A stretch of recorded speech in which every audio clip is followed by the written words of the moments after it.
Hello guys, स्वागत है आप सभी का हमारे टेस्ट फॉर यू क्लासेस में। तो आशा करते हैं आप सभी अच्छे होंगे। आज हम लोग पढ़ने वाले हैं डीडू गोरखपुर विश्वविद्यालय बीएड फर्स्ट ईयर का सेकेंड सेमेस्टर, जो कि विद्यालय प्रबंधन एवं नेतृत्व है और यूनिट नंबर 2 चल रहा है, जिसका नाम है शैक्षिक प्रशासन के कार्य से रिलेटेड है। तो चलिए हम लोग, यदि आप लोग इससे पहले वीडियो हमारी नहीं देखे होंगे तो एक बार वीडियो को देख सकते हैं। और ये यूनिट 2 है, तो हमारे 4 वीडियो जो कि इससे फर्स्ट यूनिट से डाला जा चुका है, तो आप लोग प्ले लिस्ट में जाकर देख सकते हैं। तो हम लोग अपने सेशन को स्टार्ट करते हैं। क्वेश्चन कह रहा है कि प्रजातांत्रिक विद्यालय संगठन का सिद्धांत है। क्वेश्चन है कि प्रजातांत्रिक विद्यालय संगठन का सिद्धांत है, तो क्या है? स्वतंत्र चिंतन का भाव भरना चाहिए, छात्रों का सर्वांगीण विकास हो, विद्यार्थियों में किया जाए, या उपयुक्त सभी। तो प्रजातांत्रिक विद्यालय संगठन का सिद्धांत जो होगा, राइट आंसर हो जाएगा उपयुक्त सभी।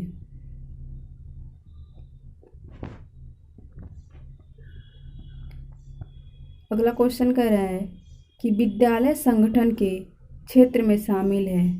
विद्यालय संगठन के क्षेत्र में शामिल है। विद्यालय संगठन के क्षेत्र में क्या क्या शामिल, तो देख लेते हैं।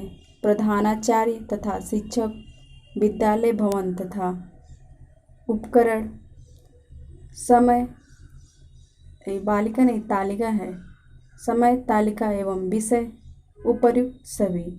तो विद्यालय संगठन के क्षेत्र में शामिल है वह प्रधानाचार्य तथा शिक्षक, विद्यालय भवन तथा उपकरण, समय बालिका एवं विषय, यह सभी शामिल है। तो राइट आंसर उपयुक्त सभी हो जाएगा। अगला क्वेश्चन है कि सामान्यतः भविष्य में क्या करना है, इसे पहले से ही तय करना नियोजन कहलाता है। एक बार रिपीट करते हैं कि सामान्यतः भविष्य में क्या करना है, इसे पहले से ही तय करना नियोजन कहलाता है। नियोजन अर्थात प्लानिंग करना कहलाता है। यह कथन किसका है कि सामान्यतः भविष्य में क्या करना है, इसे पहले से ही तय करना नियोजन कहलाता है। यह कथन किसका है? Doctor MB. बुश का, प्रो माथुर का, विलियम एन न्यूमैन का, या M.E. हॉर्ले। जो कहा गया है वह कहा गया है विलियम एच न्यूमैन के द्वारा कि सामान्यतः भविष्य में क्या करना है, इसे पहले से ही तय करना प्लानिंग कहलाता है, अर्थात नियोजन कहलाता है। राइट आंसर हो जाएगा विलियम एच न्यूमैन का। अगला क्वेश्चन देखते हैं। क्या किया जाना है का अग्रिम निर्धारण ही नियोजन है, यह कथन किसका है?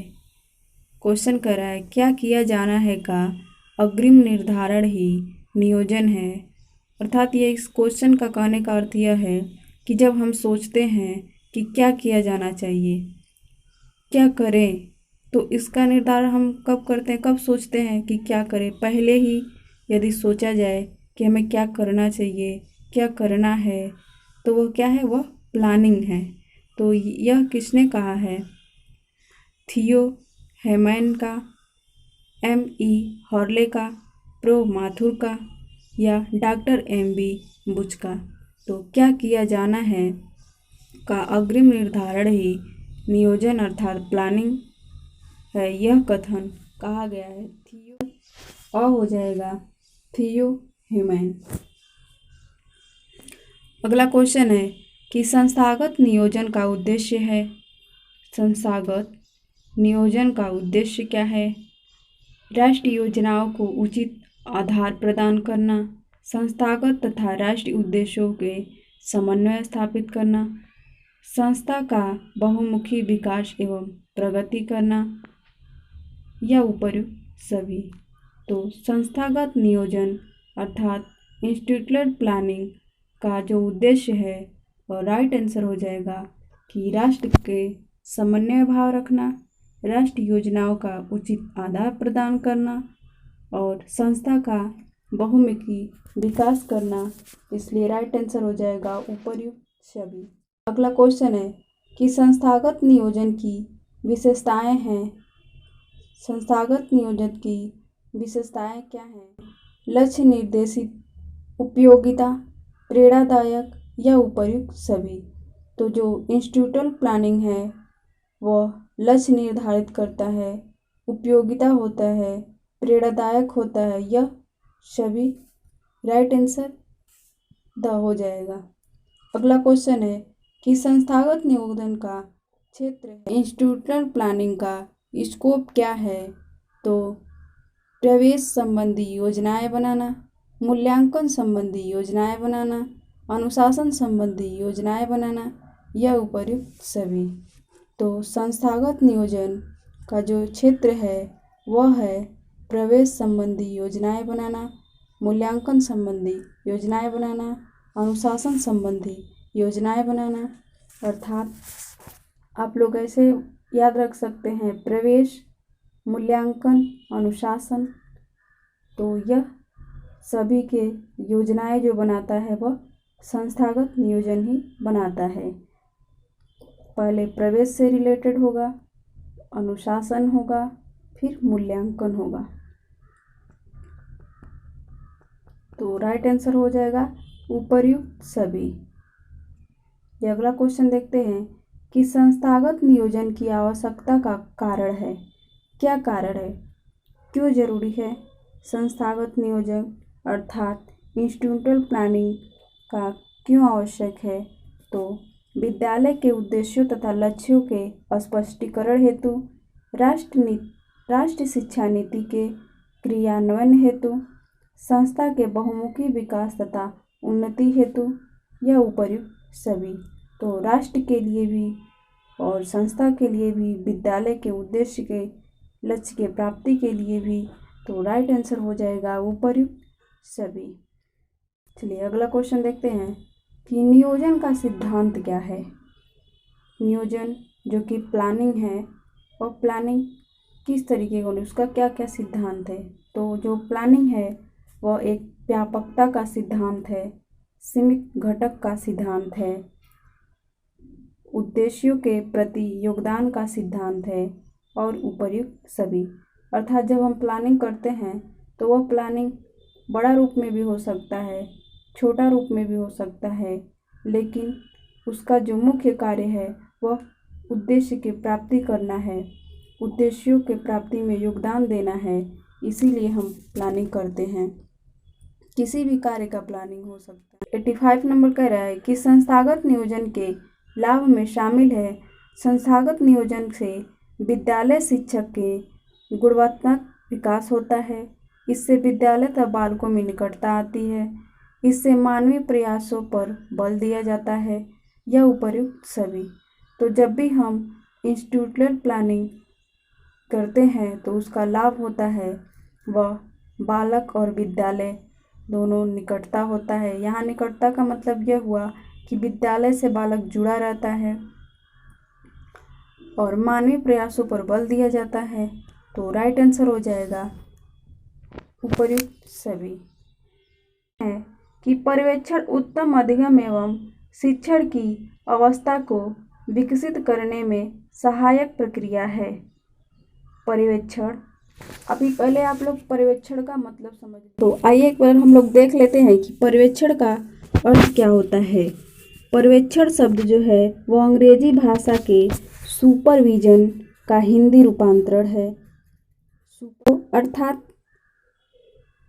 यह जो सुपर हो गया उसका अर्थ हुआ परि और वाइजर का अर्थ हो गया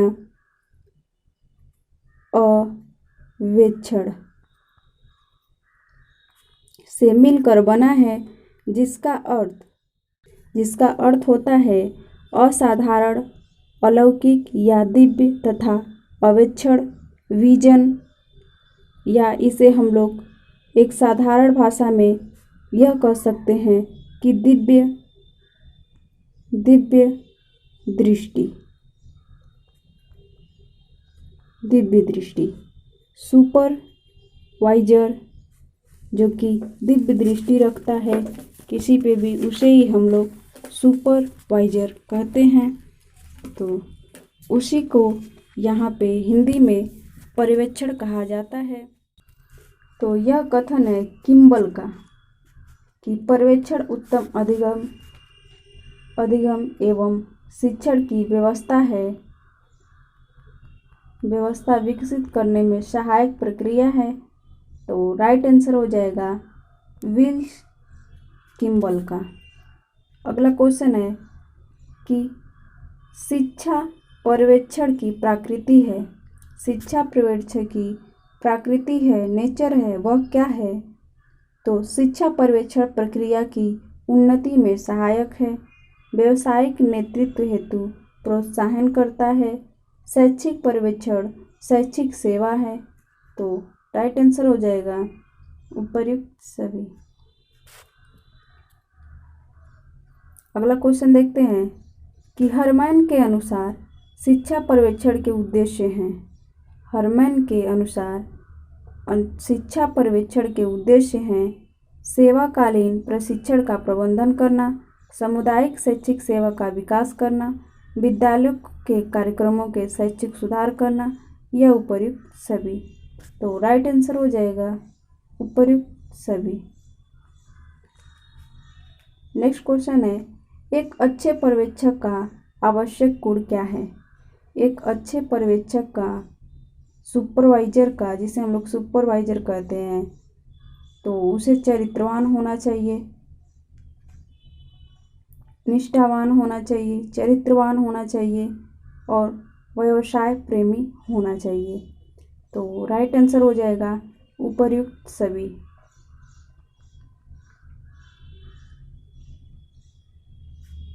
अगला क्वेश्चन है कि शैक्षिक पर्यवेक्षण को अधिक प्रभावशाली बनाने का उपाय है। क्या है? शैक्षिक पर्यवेक्षण को और भी अधिक इफेक्टिव कैसे बनाया जा सकता है? संपूर्णता का पालन किया जाए, निष्पक्षता का निर्वहन किया जाए, सहानुभूतिपूर्ण व्यवहार किया जाए, उपर्युक्त सभी।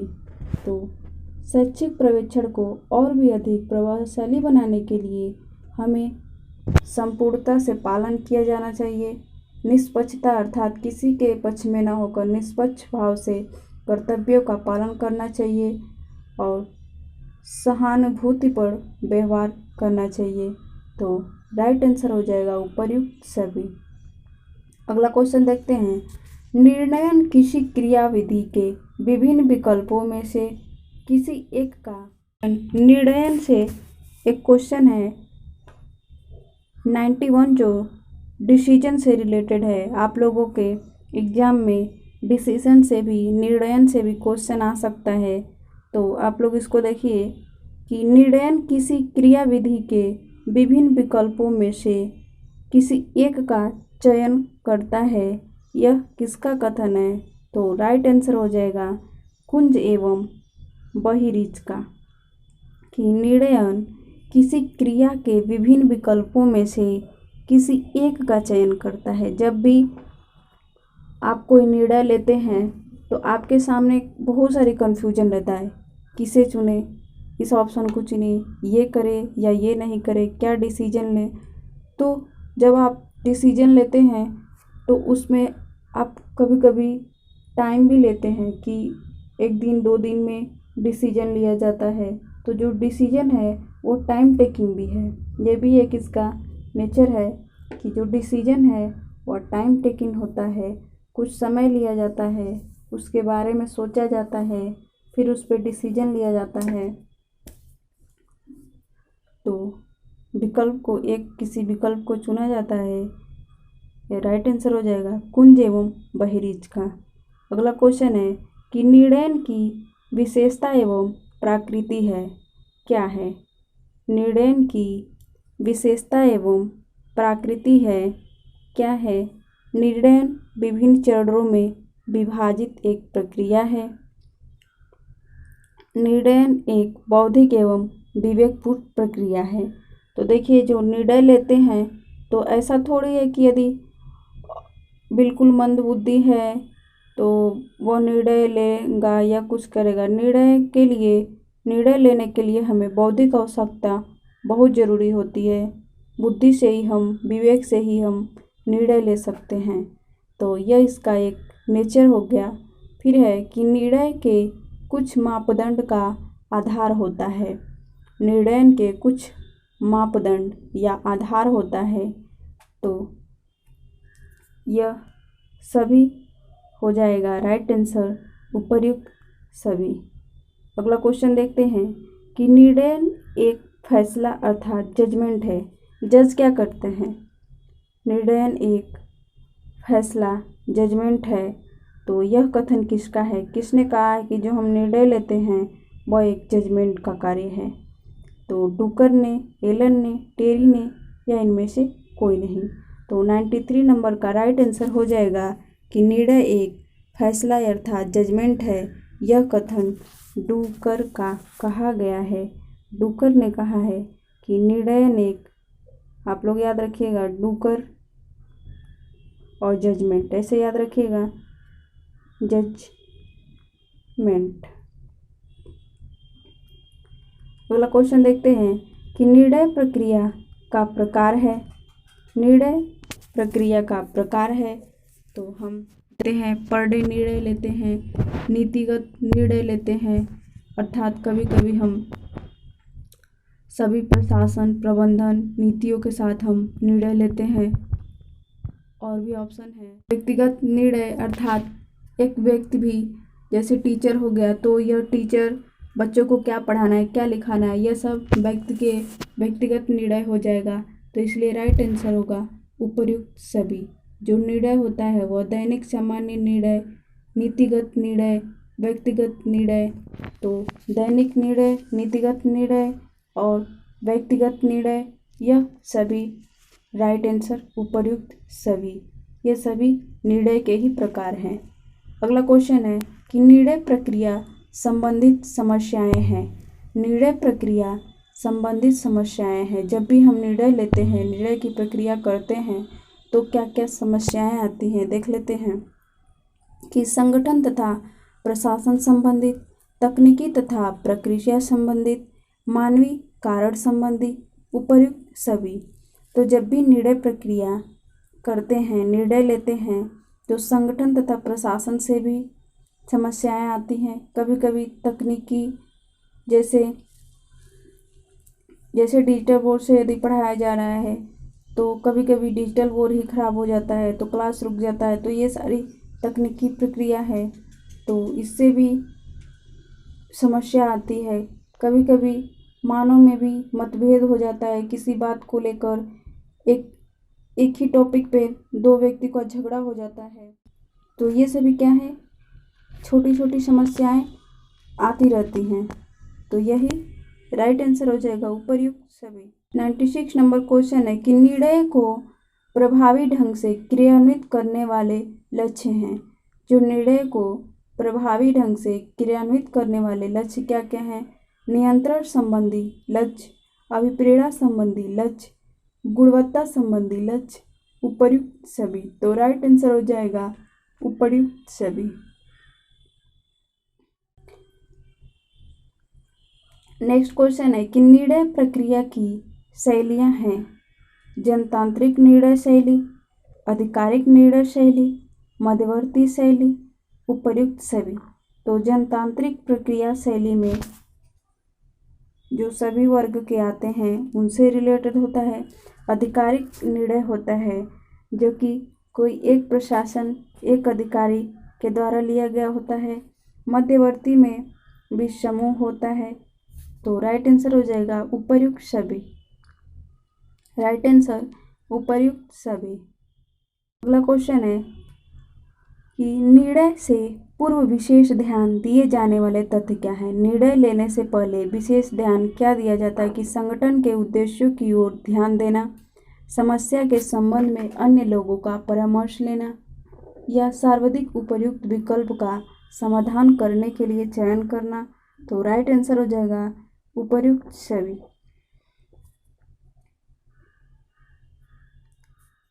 अगला क्वेश्चन, निर्णय प्रक्रिया के स्तर हैं, लेवल क्या हैं?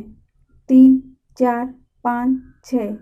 तो राइट आंसर हो जाएगा निर्णय प्रक्रिया का स्तर होता है वह होता है 3 प्रकार का। तो यदि हमारी वीडियो आप सभी के लिए हेल्पफुल हो तो एक लाइक शेयर कमेंट जरूर कीजिएगा। धन्यवाद।